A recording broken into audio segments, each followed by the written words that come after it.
I'm owner, financial advisor, and president of Peerless Wealth, a registered investment advisory firm headquartered right here in Columbus, Ohio. So this is mid-February right now, and I'm going to start doing some videos on what I call case studies, where I can give you some examples of real clients without using their name, and real scenarios, and what I've done to improve their situation. And the first series is how I've slashed fees for certain clients. Next month, I'm going to do one on how I've helped clients save in taxes. So that's kind of a sneak preview of next month's video. So this one's going to be about how I cut fees for clients. And I'll start by kind of explaining how financial advisors get paid, because I think it's always a good idea to review that. And I'm what's considered a fee-only fiduciary. And what that means is I don't accept product commissions. And for advisors that accept product commissions, there can be a pretty big conflict of interest. They might want to push things that aren't necessarily the best for the client because they get a commission or a kickback from a certain fund or annuity or whatever. And a lot of times the costs are hidden and they're very difficult to figure out what you're paying. Whereas a fee-based fiduciary has a transparent, disclosed, flat fee, and it's typically a percentage of what I'm handling, and my standard fee is usually right around 1% a year of a portfolio. So if I'm handling $100,000 for someone, it's roughly $1,000 per year, and I do better when the clients do better. So as the account grows, I get a little bit of a raise, and if it has a rough year, I'm in it with them. So that's the most honest way to, and then the least conflict of interest, and that's how we are fiduciaries, because we don't take commissions. So I'm going to tell you a story before I get into these specific examples.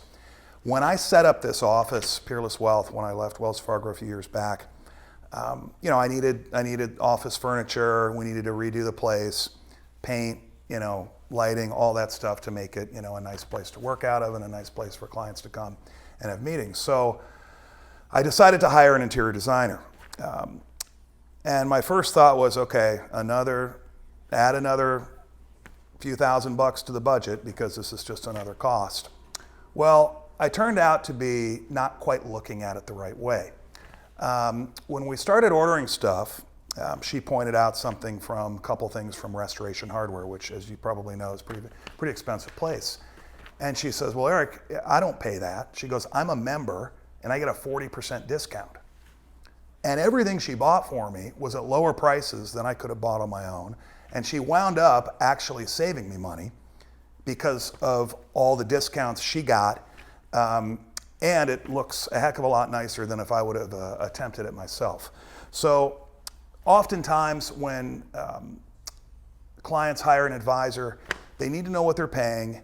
Yes, we charge for our services, but a lot of times we can save clients money by really analyzing their situation and making them better off. I'm going to give you a couple examples of that. One of them, actually a personal friend of mine, works at The Ohio State University here in Columbus.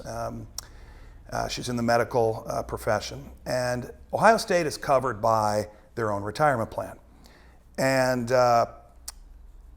And she's in one where she can actually direct her own dollars, instead of it going into the big state pension fund where she gets a monthly pension. The money actually goes into kind of like a 401k type of vehicle. And she's required to put 10% in, they match 10%. She makes good money, so this thing's really compounded. And when I looked at it a couple years back, it was about $1.5 million.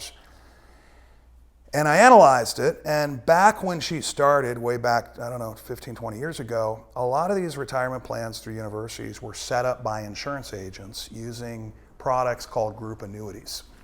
And they looked like stock mutual funds, and they sort of were, but they had fees buried inside. And it takes a forensic accountant on some of these things to figure it out, because they're not considered fiduciaries. They bury the fees inside some 100-page prospectus that you get once a year and you don't look at. So what I figured out is she was paying fees totaling over 2% a year, and she didn't even have an advisor to help her pick funds and rebalance and project out her retirement and do all the things that I do for clients. Well, Ohio State gives their employees other options. And I ended up helping her change it over to a Fidelity platform, tax-free, penalty-free.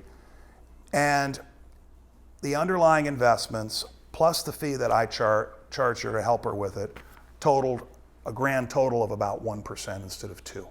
And she had an advisor to help her pick funds. And she could have done this all along, but she didn't know. And that's typical. You know, there's a phrase, you don't know what you don't know.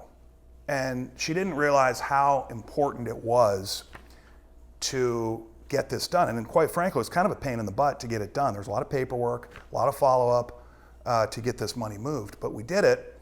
And to kind of give you an idea of what I'm saving her, and you'll see these numbers kind of slide in. She had approximately $1.5 million. She was adding about $50,000 a year. If that grew at 7% over the next 10 years, it would total $3,641,000. Well, if I take the same $1.5 million, the same $50,000 a year, but I grow it at 8% a year because I'm paying 1% less in fees, we get to $3,963,000.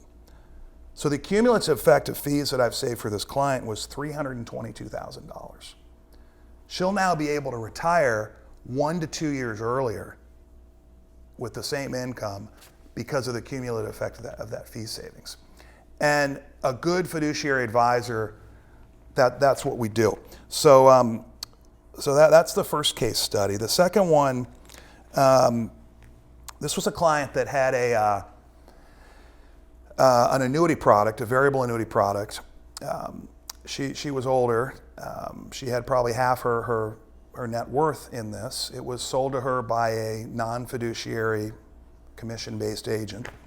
I think she put something like $500,000 into it, and it was 7 years ago, and it was worth something close to $700,000 today.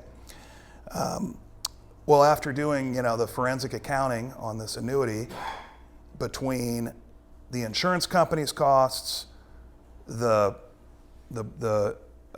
agent's fees, the mutual fund costs, all these were very kind of buried and hidden. She was paying about 3% a year in fees.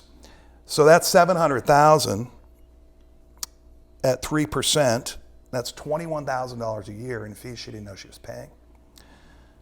I was able to take that contract over, roll it via something called a 1035 exchange, because if we just withdrew it, she'd owed taxes on the $200,000 gain.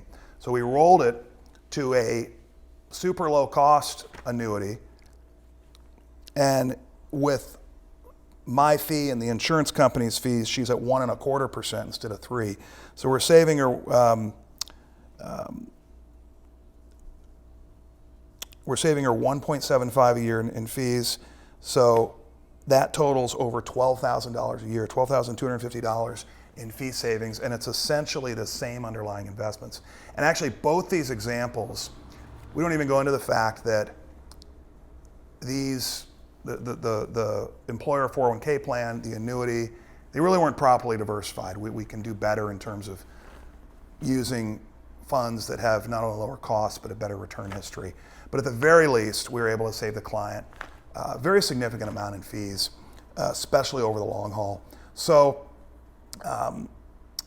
those are two examples, and I could give more, but in the interest of time, I'm going to leave it at that. So I hope that clarifies not just how we get paid as advisors, but how a good advisor can actually save clients' fees over what they're paying now. Thanks a lot for tuning in, and see you next time.